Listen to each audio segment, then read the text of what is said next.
રૂપાલાના શબ્દો પર મચેલું સમરાંગણ શાંત થવાનું નામ નથી લેતું. એક તરફ સમાજ છે તો બીજી બાજુ પક્ષ. ક્ષત્રિય સમાજ રૂપાલાની ટિકિટ પાછી લઈને જ જંપશે તેવા અડગ વલણ દર્શાવી રહ્યો છે. તો ભાજપે પણ સ્પષ્ટ સંદેશ આપી દીધો છે કે રહેશે તો રૂપાલા જ.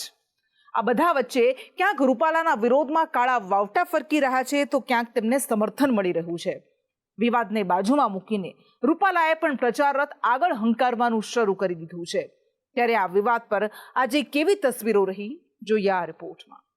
શબ્દોથી ઉઠેલી વિરોધની આગ. એક તરફ ક્ષત્રિયોના મનામણાની કોશિશ, બીજી બાજુ આગળ વધ્યો પ્રચાર રથ. શબ્દોથી ઉઠેલી ચિંગારી જોત જોતામાં આગમાં બદલાઈ ગઈ. આ આગને ઠારવા માટે ખૂબ ધમપછાડા થયા.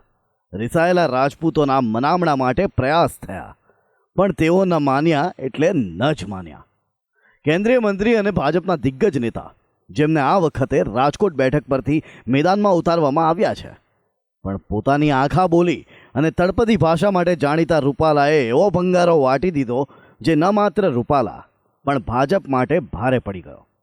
પછી તો રૂપાલાએ માફી પણ માંગી, પાટીલે પણ માફી માંગી, પણ ક્ષત્રિયો એકના બે ન થયા અને રૂપાલાની ટિકિટ રદ કરવાની માંગ સાથે અડગ રહ્યા. શનિવારનો દિવસ તો જાણે ક્ષત્રિયોના મહાભારતનો દિવસ બની રહ્યો. કમલમ રણ મેદાનમાં ફેરવાઈ ગયું. લડશે તો રૂપાલા જ, એ સંદેશ આપી દેવાયો છે. જો કે રૂપાલા વિવાદ વકર્યો એમાં ક્યાંક આંતરિક ડખો પણ જવાબદાર હોવાનું સામે આવ્યું. વિડીયો વાયરલ કરવામાં અંદરના વ્યક્તિની ભૂમિકાની ચર્ચા છે. રૂપાલા વિવાદમાં ડેમેજ કંટ્રોલ કરવા કોઈ નજીકનો નેતા સામે ન આવ્યાનું પણ મોવડી મંડળે નોંધ્યું. એ ડખો મોવડી મંડળે ડિકોડ કરી લીધો અને હવે પુરુષોત્તમ રૂપાલાની પ્રચાર ટીમમાં મોટો ફેરફાર કરાયો છે. પ્રચાર ટીમના સારથી અને કોર ટીમમાં પરિવર્તન કરાયું છે. ટીમ રૂપાલામાં હવે રૂપાણી જૂથની એન્ટ્રી થઈ છે. ગઈકાલે બુલેટ ચલાવતા રૂપાલાની પાછળ રૂપાણીએ રેલી કરી હતી અને હવે સોમવારથી ટીમ રૂપાલામાં નવા ચહેરા જોવા મળશે. હજુ પણ આ વિરોધને શાંત કરવા હાઈકમાન્ડ સક્રિય છે. એક બેઠક નિષ્ફળ ગયા બાદ હવે ભાજપના ક્ષત્રિય નેતાઓ, આગેવાનો દિલ્હીમાં છે, તો બીજી તરફ હર્ષ સંઘવીના નિવાસ સ્થાને ક્ષત્રિય આગેવાનોની બેઠક થઈ, જેમાં ભૂપેન્દ્રસિંહ ચુડાસમા, પ્રદીપસિંહ જાડેજા, બલવંતસિંહ રાજપૂત, કેસરી દેવસિંહ ઝાલા, મહેન્દ્રસિંહ સરવૈયા, આઈ.કે. જાડેજા હાજર રહ્યા હતા. ભાજપે ભલે રૂપાલાનો રસ્તો લડવા માટે સાફ કરી દીધો હોય, પણ ક્ષત્રિયો હજુ પણ શાંત થવા તૈયાર નથી. રવિવારે પણ રાજ્યના અનેક શહેરોમાં ક્યાંક રૂપાલાનું પુતળા દહન કરાયું, તો ક્યાંક સૂત્રોચ્ચાર, તો ક્યાંક આવેદનપત્ર અપાયા. ધંધુકામાં ક્ષત્રિય અસ્મિતા સંમેલનમાં સમસ્ત ક્ષત્રિય સમાજ, કરણી સેના, મહાકાલ સેના અને સંકલન સમિતિના આગેવાનો હાજર રહેશે અને આ મહાસંમેલન થકી શક્તિ પ્રદર્શન કરી માંગને વધુ ઉગ્ર રીતે મૂકશે. આજનું આજે આંદોલન આગળ ધપાવવા માટેનું સંમેલન છે. કઈ દિશામાં આંદોલનને આગળ વધારશો? અમારી બેન હવે જોરથી જંગ સુધીની તૈયારી, અમારી ફૂલ તૈયારી સાથે અમે આગળ વધી રહ્યા છીએ અને સરકાર જે સવાલ પૂછશે એ સવાલમાં અમે જવાબ આપશું અને અમે આરપારની લડાઈ લડવા માટે અમે તૈયાર છીએ અને સરકારને અમે કરારો જવાબ આપવા માટે પણ તૈયાર છીએ. જો સરકાર ઈચ્છતી હોય કે હવે કંઈ ન થાય, કે કોઈ વસ્તુ ઉગ્ર ન થાય, એના માટે એક જ વાત છે કે પરસોત્તમ રૂપાલાને હટાવી દે, તો અમે બધા અમારો આખો સમાજ સરકારની હારે છે. અમે છે ને શાંતિ રાખીને બેઠા છીએ. અમને વિશ્વાસ છે કે અમારા ક્ષત્રિય સમાજનો જે શાંતિપૂર્ણ માહોલ સાથે અમે જે રેલીઓ કાઢી રહ્યા છીએ, એટલે સરકારે મારી નોંધ લેવી પડશે. જે તે સમયમાં જે કંઈ નુકસાન પહેલાં આંદોલન થયેલા છે ત્યારે નુકસાન થયેલા છે, અમે શાંતિપૂર્ણ સાથે અમે રેલીઓ કાઢીએ છીએ અને કોઈ જાતનું અમે નુકસાન નથી કર્યું, એટલે સરકારે અમારી તરફેણ આપવી પડશે. પણ હવે અમારી આગળની રણનીતિ છે. આજે આવડું મોટું ફંક્શન અમારું થઈ રહ્યું છે, અમે અમારી રણનીતિ નવી સમય પ્રમાણે અમારે નવી રણનીતિ બનાવવી પડશે. બસ એક જ ટિકિટ હટાવો એમ રૂપાલાભાઈની. રૂપાલા ભલે રાજકોટથી લડતા હોય, પણ તેમના શબ્દોથી ઉઠેલું વિરોધનું વાવાઝોડું આખા ગુજરાતમાં તોફાન મચાવી રહ્યું છે. તો ખેડાના અંતરજાળ, ગળતેશ્વરના સાગોલ ગામમાં રૂપાલા સામે રોષના કારણે ભાજપના કોઈ પણ નેતા માટે પ્રવેશબંધી કરાતા પોસ્ટર્સ લગાવાયા. સાબરકાંઠાના ખેડ બ્રહ્માના રાધીવાડમાં પણ રૂપાલાના વિરોધમાં બેનર લગાવાયા. બનાસકાંઠાના પાલનપુરમાં પણ વિરોધ દર્શાવાયો. મહીસાગરમાં ક્ષત્રિય સમાજની મહિલાઓએ રૂપાલાની ટિકિટ રદ કરવાની માંગ સાથે 600 પોસ્ટકાર્ડ પીએમને લખ્યા. તો સુરેન્દ્રનગરમાં થાનમાં ભાજપના સ્નેહમિલન કાર્યક્રમમાં કાળા વાવટા ફરકાવી રૂપાલાનો વિરોધ કરતા પોલીસ વિરોધ કરી રહેલા લોકોની અટકાયત કરતી પણ જોવા મળી. ક્ષત્રિય સમાજની આગેવાન મહિલાઓ ગીતાબા અને પ્રજ્ઞાબાએ જોહરની જાહેરાત બાદ સતત બીજા દિવસે પણ નજરકેદ રખાઈ તો વિરોધને દેશવ્યાપી બનાવવાની રણનીતિ ક્ષત્રિયો ઘડી રહ્યા છે. ત્યારે રાષ્ટ્રવાદી જનલોક પાર્ટીના રાષ્ટ્રીય સંયોજક શેરસિંહ રાણાએ રૂપાલા પર પ્રહાર કરતા કહ્યું કે રૂપાલાનું નિવેદન અપવિત્ર હતું. સમાજના અપમાન માટે આ મુદ્દો દેશભરમાં ગુંજશે. જો કે તેમણે ક્ષત્રિય બહેનોને જોહર ન કરવાની વિનંતી પણ કરી તો તેમના શબ્દોમાં રાજનીતિમાં ક્ષત્રિયોની અવગણનાની પીડા પણ છલકી હતી. ने जिस प्रकार से एक या दो बार माफ़ी मांगी है, उनका जो माफ़ी मांगने का स्टाइल है वो भी सामाजिक नहीं है. उसमें भी जो है एटीट्यूड झलकता है, जो दुर्भाग्य है, क्योंकि लोकतंत्र में जनता ही राजा होती है. तो कोई एमपी, सांसद या मिनिस्टर है वो अपने आप को राजा समझने लग जाए तो उसकी गलतफहमी जो है वो जनता दूर करना जानती है. और राजकोट की जनता, गुजरात की जनता उनको सबक सिखा देगी चुनाव में, अगर उन्होंने हमारे जो इच्छा है, हमारी जो समाज की इच्छा है, उस पर जल्द विचार नहीं किया. તો જામનગર જિલ્લા ભાજપના મહામંત્રી પ્રવીણસિંહ જાડેજાએ જે રૂપાલાને સ્વૈચ્છિક રીતે ઉમેદવારી પરત લેવા પત્ર લખ્યો. એક તરફ વિરોધનો વંટોળ થંભ્યો નથી, ત્યાં રૂપાલાના સમર્થનમાં પણ હવે એક બાદ એક ચહેરાઓ સામે આવવા લાગ્યા છે. મંત્રી ભીખુસિંહ પરમારે કહ્યું કે ક્ષત્રિય સમાજનો રોષ એમની લાગણીનો વિષય છે. રૂપાલા સાહેબે 3 વાર માફી માંગી છે. માફી સિવાય બીજું શું હોઈ શકે? હવે તેઓને માફ કરી દેવા જોઈએ. ક્ષત્રિય સમાજનો જે વિરોધ છે એ એમની લાગણીનો વિષય છે. હવે હોઈ શકે કંઈ ના કંઈ મતભેદો હોય. રૂપાલા સાહેબે 3 વખત જ્યારે માફી માગી છે ત્યારે હવે જે એમનાથી જે કંઈ બોલાઈ ગયું છે અને એના માફી સિવાય બીજું શું હોઈ શકે? એનાથી બીજો વિકલ્પ શું? અને હવે માફ કરી જ દેવા જોઈએ. તો મોરબીના ધારાસભ્ય કાંતિ અમૃતિયાએ વિડીયો જાહેર કરી ખોટા વિવાદ ન કરવાની અપીલ કરી. હું આ દેશના વડાપ્રધાન નરેન્દ્રભાઈ સાથે છું અને રૂપાલા સાહેબ સાથે છું, પણ અત્યારે જે અમારો મોરબી જિલ્લાનો પ્રવાસ હાલે છે એમાં તમામ સમાજના અમારા સાથે છે, એટલે આ વિવાદ કરવાની કંઈ જરૂર નથી. રૂપાલા પર છેડાયેલી વિવાદની આગે પ્રચાર પર ઠંડુ પાણી રેડી દીધું હતું, પણ હવે ફરી ભાજપે પ્રચાર રથ આગળ વધાર્યો છે. સુરતમાં સૌરાષ્ટ્રના મતદારોને સાધવામાં આશાપુરા બાદ રૂપાલા મા ઉમિયાના શરણે પહોંચ્યા હતા.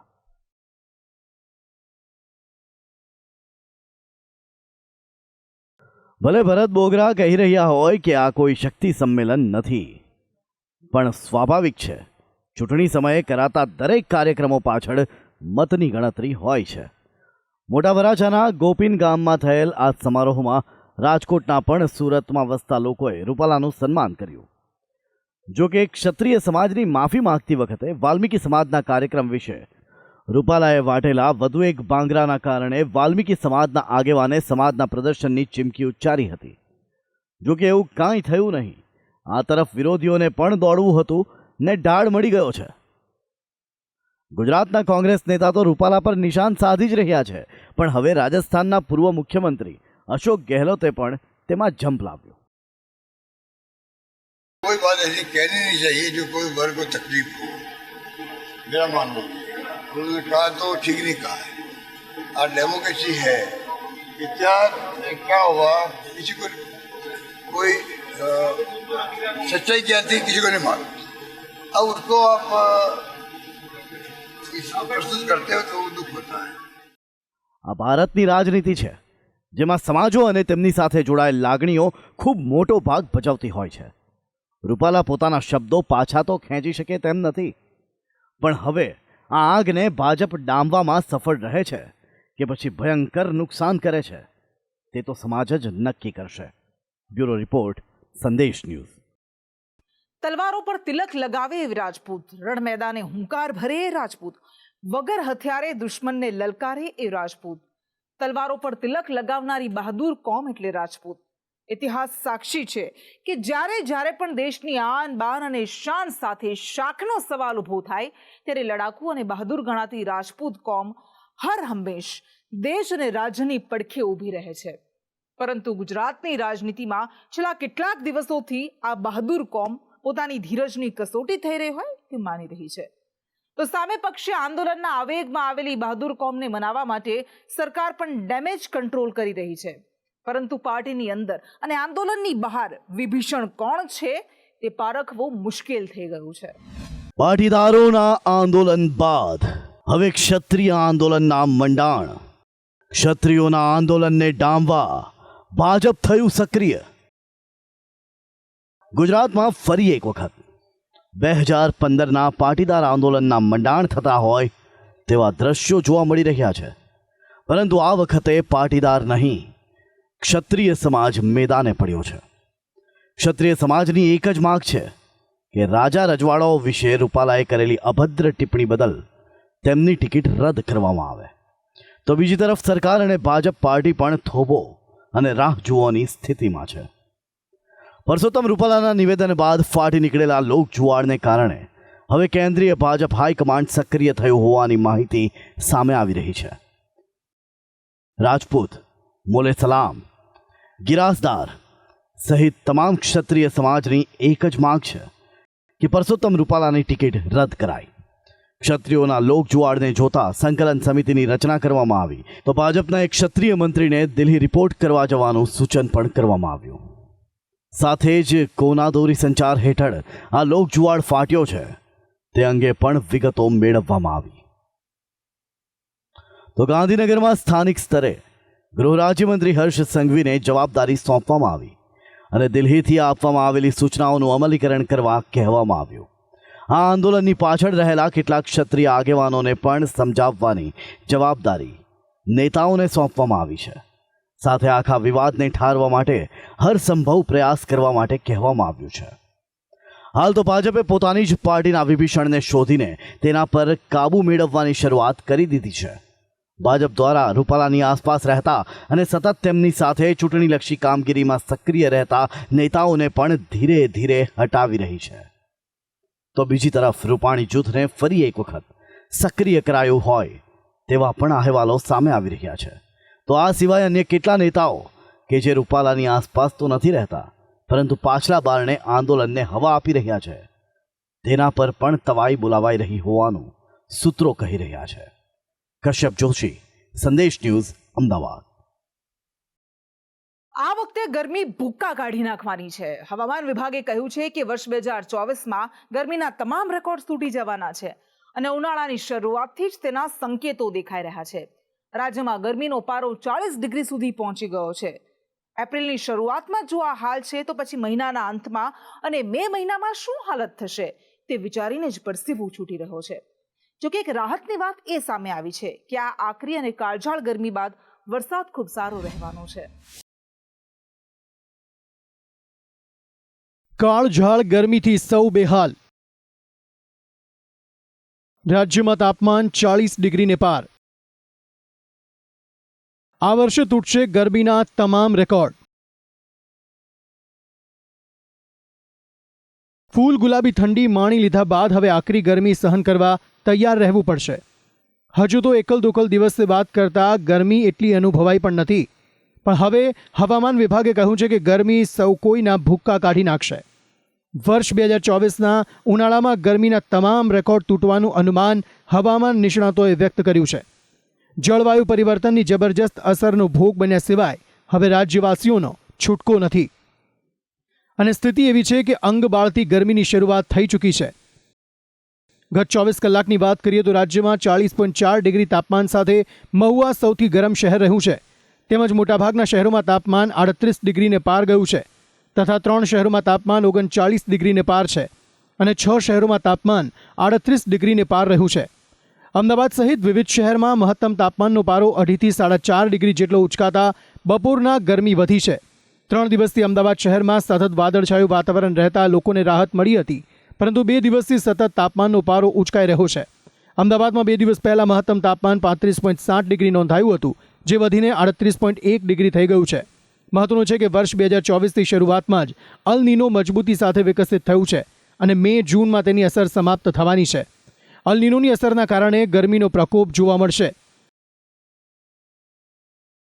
આ વર્ષે ઉનાળામાં ગુજરાત સહિત ઉત્તર પૂર્વ દ્વીપકલ્પ વિસ્તારોમાં તેલંગાણા, આંધ્રપ્રદેશ, કર્ણાટક, મહારાષ્ટ્ર અને ઓડિશામાં પણ ગરમીનું પ્રમાણ સામાન્ય કરતાં વધારે રહી શકે છે. આ સમયમાં માત્ર ગરમી પડતી તો પણ ઠીક હતું, કારણ કે ઉનાળુ પાકને તો ગરમીની જરૂરત છે.